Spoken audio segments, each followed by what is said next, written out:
Sailburuak adierazi duen bezala,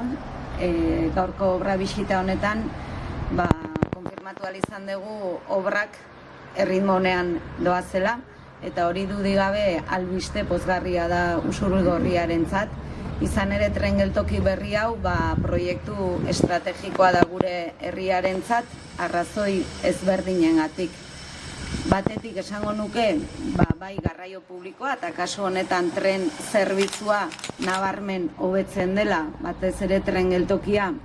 eta kaskoa hurbildu egiten direlako, eta beraz konexioak hobetzeaz gainera ere konexio irisgarri bat egiten dugu, lehen ez zegoena, eta hori bada aurrera pauso importante bat, eta gainera honi gehitu behar diogu, tren geltoki berriko obrarekin batera, Usurbilgo udala ere,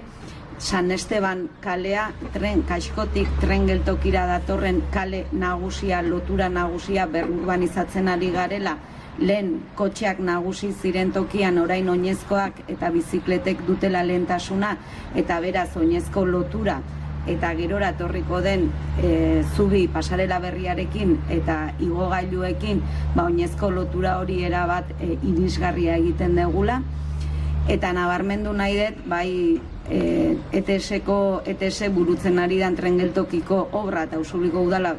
burutzen ari den urbanizazio proiektu horiek bateragarri egiteko eta uztartzeko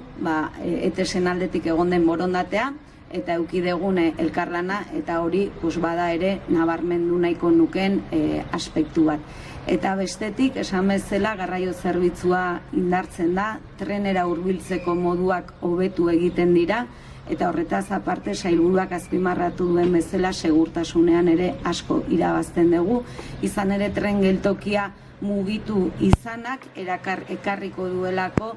gure herrian geneukan tren pasabide arriskutsu bat ezabatzea, eta hori eguneroko jun etorrietarako. Behintzat,